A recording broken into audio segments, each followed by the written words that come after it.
Hello and welcome to the Joe Mag Show. I'm Joe Mags, editor-in-chief of the High Screen. Zach Tennen and I are recording our final NBA division preview. We're looking at the Southwest, San Antonio Spurs, Dallas Mavericks, Memphis Grizzlies, New Orleans Pelicans, Houston Rockets. It is the best division in the NBA. Can't wait to talk about it, and can't wait to be done because that means the NBA season is right around the corner. Thank you for tuning in.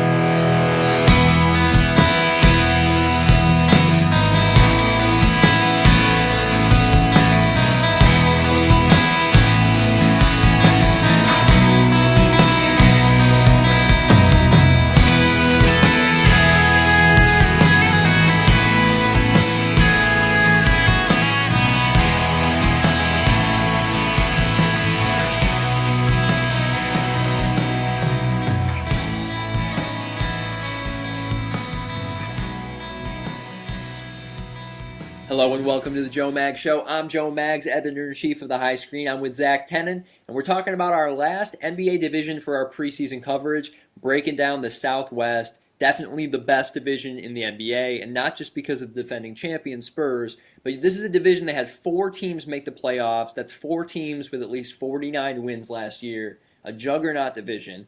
Oh, and the 5th team has Anthony Davis, who, Zach, why don't we just get into it, man, because I really like this New Orleans team. Even though they only won 34 games last year, I think that they're going to take a step up. And just because they have Davis, they're one of the most fun teams to watch.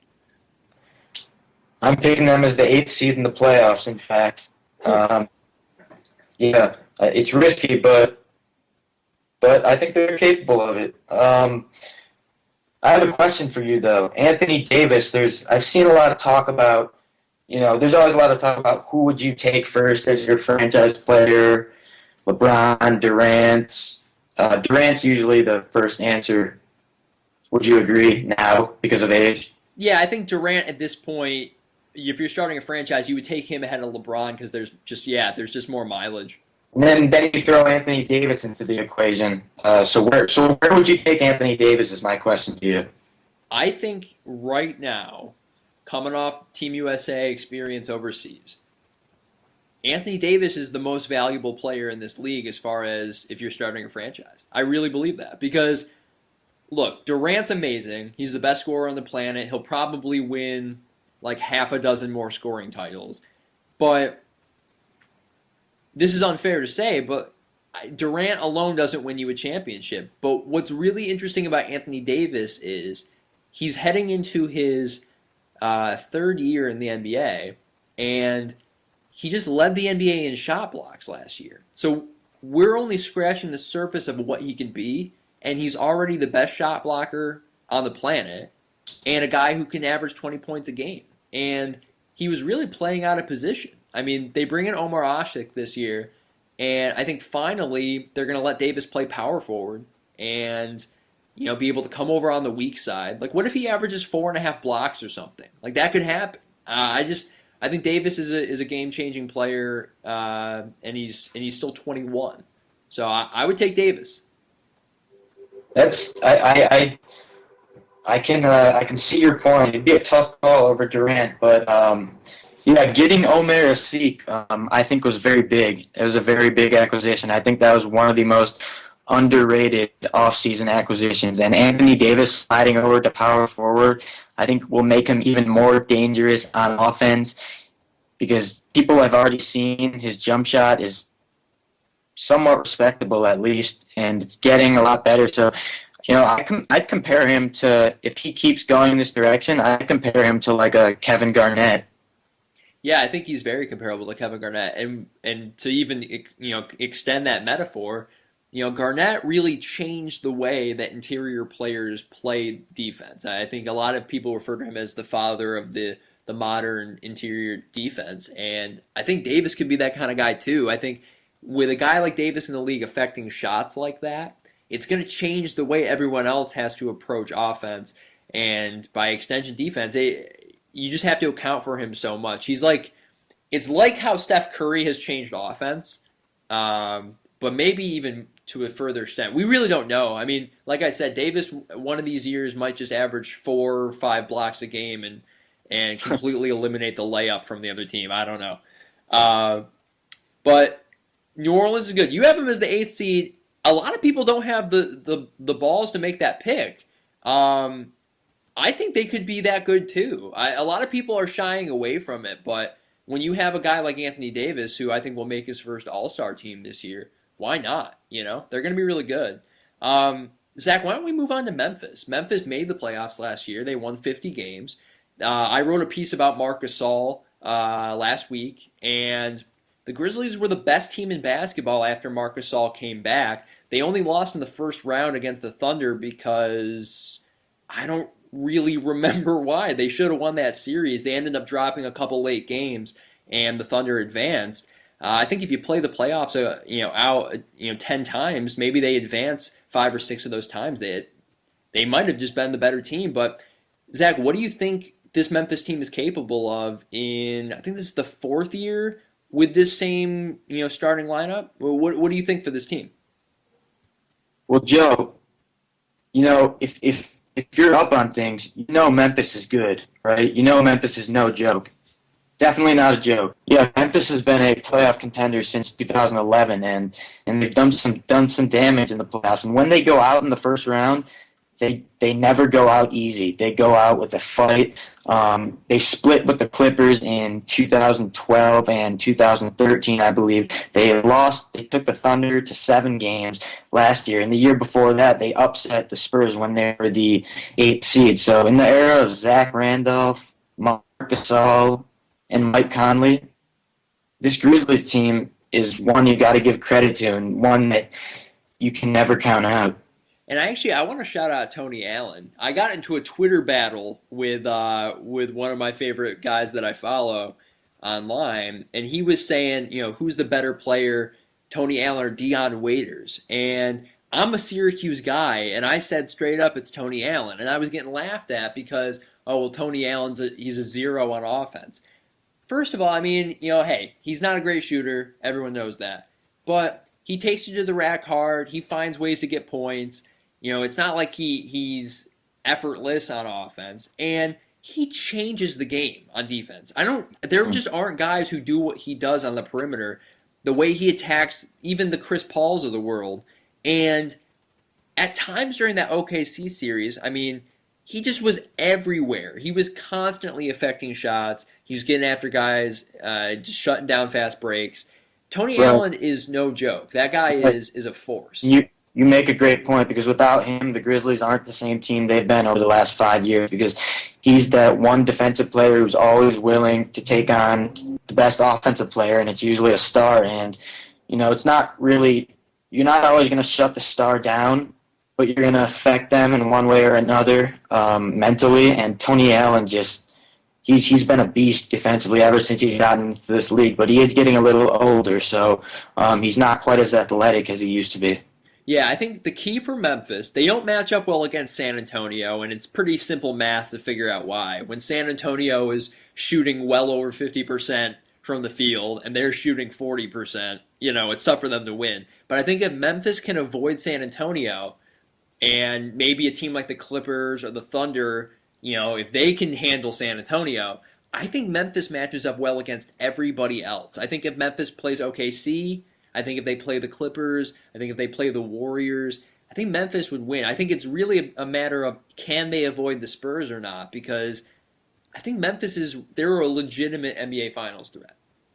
Right. I don't think anyone would prefer to play Memphis in the playoffs, just because they have that experience, and they've been a top 10 team in defensive efficiency in each of the last 4 years. So defense is definitely what propels them. They live and die by defense, led by Marc Gasol and Tony Allen. And then Zach Randolph has been a steady force on offense ever since he's been in the league. Next, we'll move on to yet another talented team in this division, the Dallas Mavericks. They missed the postseason 2 seasons ago for the first time in a while, but they got back in it last year, 7th seed, and were just that close to actually beating the San Antonio Spurs. And it's funny because Dallas by far gave the Spurs the biggest challenge, a lot more than Miami did. So the Mavs are retooled and dangerous. So I wanted to get your take on them. You said you're a fan of Dallas. Yeah, Dallas is really good. They won 49 games last year, which in the West is the 8th seed. They would have been the 3 seed in the East. And I think that's the thing that we have to keep in mind when we're analyzing the Western Conference as far as the playoff picture is that these low seeds aren't really low seeds. You know, like Memphis was the 7th seed last year. They would have beaten every other team in the East last year except for Miami. And who knows? Like they actually match up pretty well against Miami, I think. So, old Miami. So these aren't real low playoff seeds. And so I say that because Dallas, they have to pick their spots. You know, they're a team that is very particular. You know, they thrive when Dirk's on the floor, and they have to stagger the lineup a certain way so that they can make up for, the times when Dirk has to sit down every once in a while. But they're so efficient on the offensive end. It just makes it impossible to play defense against them because they're going to always shoot over 50%. They're not ever going to go on a huge scoring drought because Dirk's either going to get to the line or he's going to make an impossible mid-range jumper or Monte Ellis is going to take it to the deck. Now they have Chandler Parsons. So I think the key for Dallas is, what kind of playoff series do they draw in round one? I think they match up pretty well against San Antonio, but I don't think they match up well against OKC. I think a series against LA would be interesting. I think a series against Golden State would be interesting, but it's really all about who they get in the first round and how effective can they be. And I don't see why Dallas couldn't make another run similar to their 2011 title run. I really do. I think they're that good of a team. I think if they beat San Antonio last year, we would have seen them, keep it up in round two, and if they win, they win. But I don't know. Do you? I feel like you agree with me, right? Like the idea. No, I definitely agree with you because I wrote an article about the Spurs saying that they're on their own level, but I think the Mavs are not far because they've proven time and time again they rarely ever miss the playoffs. They missed it like one time the past 15 years, something of that nature, and they know how to put a team together. They got Tyson Chandler back, who was the defensive anchor in that series versus Miami in 2011. Without him, Dallas has no chance. Chandler Parsons, a really good wing player. They paid a lot for him, but hey, that's what it takes in the NBA now. Players demand a hefty price tag. Yeah, I really like the additions that they made. I think the starting lineup is really solid. They're going to miss Jose Calderon, but that's what you do when you make a move like Tyson Chandler. You gotta trade something in return. I think they're going to be better off with these 3 point guards, to be honest, because I think Jose Calderon, his peak is behind him. He's still a good point guard, but I like the trio they got of Jameer Nelson, Raymond Felton, and Devin Harris. None of them are great point guards, but they all can get the job done together. Yeah, and obviously the most important guard on the team is Monte Ellis anyway. I mean, he's the guy who's going to have to make plays from the perimeter, particularly when Dirk's on the bench. They're going to need Monte to be that number 2 scorer for this team. They're just as interesting a team as any, I think, in the West. Zach, let me ask you about another team in Texas that is pretty fascinating, I think, because of the moves that they made this offseason and where they are as a franchise. So Houston, they have this threesome. They have Dwight, they have James Harden, they have Chandler Parsons, and they kind of go all in on getting a guy like Chris Bosh. They end up not getting Chris Bosh, and because of that, they traded Jeremy Lin away to make cap room. I'm drawing a blank on who the other guy is besides Jeremy Lin. Ashik, right? They traded away right. Ashik, and then they let Parsons walk to their in-state rival. And so now Houston, they were able to get Trevor Ariza, but this is a team that is pretty top-heavy, right? They have Dwight and they have James Harden, and then they have a lot of role players. Do you think Houston is an NBA Finals contender, or do you think there's something less? I think they're definitely something less. There are too many teams in the West, and I just don't think, simply put, I don't think Houston is structured well enough on offense. They rank near last in all the assist to turnover, especially turnover statistics. They don't move the ball enough. At the end of the game, it's really James Harden gets it, and you know what he's going to do. James Harden's taking the shot at the end of the game. And they have another superstar in Dwight Howard. But Houston was only ranked 17th, I believe, in points allowed in the paint last year. That shouldn't be the case. These superstars have to carry. I'm not saying they haven't performed up to their abilities, but they have to carry the weight on both sides of the ball. And the role players, like you said, they lost Omer Asik. They didn't really utilize him last year because of getting Dwight Howard. There's kind of a feud there. And losing Chandler Parsons, who was a big part of their offense, a big part of why they're one of the most efficient offenses in the league. And they got Trevor Ariza, who doesn't run around as much as Chandler Parsons. He's more of a spot-up three-point shooter, but he is a better defender. So I don't think Houston competes with certainly not San Antonio, not Oklahoma City with Durant healthy. I think they're in the same boat as Memphis, I would say. Yeah, I think Houston, we're looking at them as a team that tops out as a mid-seed, but probably is going to end up skewing toward the bottom, depending on how other teams perform. I'm concerned for them, from their depth, their lack of depth. I just wonder, beyond their starting lineup, how many other players on that roster right now are going to be game ready for an intense Western Conference playoff series. We'll see. I agree with you. I think this team has some question marks to address. But Zach, there's obviously one team, we've been saving them for the end. They're obviously the class of this division. Yep. And how possible is a back-to-back title? I'll just put it that way. How possible is it? Very possible. I think you and I line up very similarly on this. The San Antonio Spurs, they win 62 games last year. They bring back everybody. And Greg Popovich, the innovator, and R.C. Buford and that entire organization, they always seem to lead the pack on really, really positive trends. And they were the first team to ever, every single player on their team was averaging less than 30 minutes per game last year. And that is such a smart way to use a deep roster. When you have a 15-man roster where on a night-to-night basis, any one of those guys could log starters minutes because they're constantly giving guys rest and bringing guys into the starting lineup to move things around, try new lineups. And they got to the postseason rested, fresh, and really sure of what lineups work, which ones they could save for a particular situation. Plus, they've been playing together so long. It was like they were playing a different sport. There's no other organization that has had the patience to learn that much about themselves.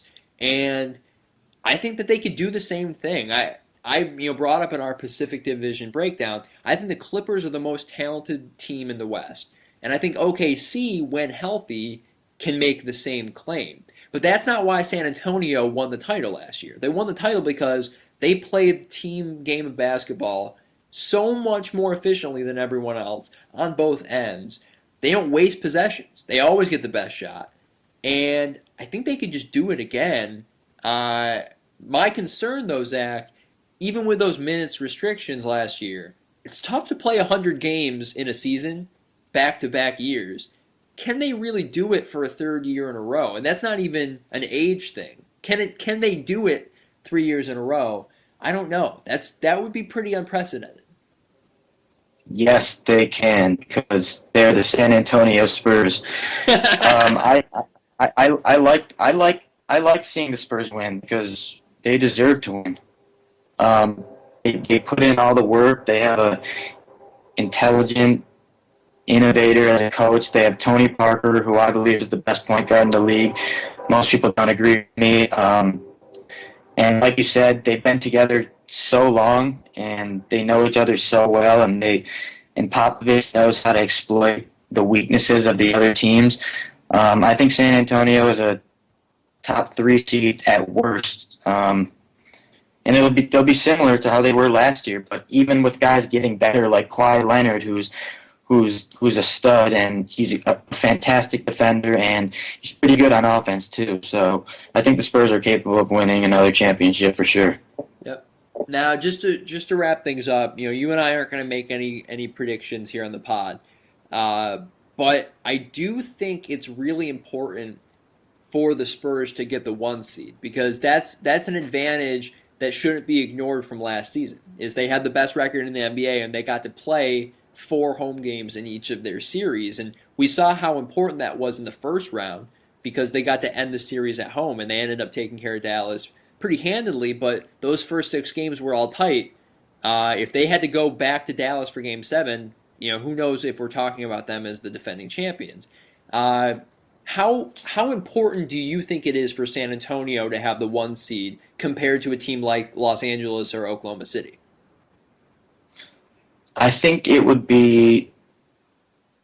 Well, Oklahoma City is extremely hard to beat at home, so I think it would be very important for the Spurs to get a home court advantage over Oklahoma City. I think home court advantage is always a big factor in any series, so I think it's important. But with that being said, San Antonio is capable of winning on the road as well. They're probably a better road team than just about anyone. So home court advantage is always important. Without question. Actually, I'm looking at it. Holy crap. They were the only team in the NBA last year to win 30 games on the road, and the next closest team won 25 games. So there you go. Yeah, see, I wasn't even looking at that, too. It's just that's the nature of San Antonio. Yeah, the Spurs are probably going to be fine this year. Zach, it was a pleasure doing the podcast with you. Obviously, you can read Zach on our site all year. You can read me. We're going to have the staff throw up their crazy predictions for the NBA season on Tuesday as well. This is going to run Tuesday. Zach, I'm just excited for the year, man. You know what? The 5 or 6 weeks in between the end of summer and waiting for the NBA season to start are always tough, because it's starting to get cold outside. I mean, I know you're in Arizona, but it's you're waiting and we're finally here, man. NBA is ready to start. Hey, man, if you're not staying up, you mentioned it. If you're not staying up late and watching that league pass, however you watch it on your TV, I have to watch it on my Xbox. If you're not doing that, man, then you gotta get up on it, man. You gotta go hard. Got to go hard this year. It's going to be an exciting year.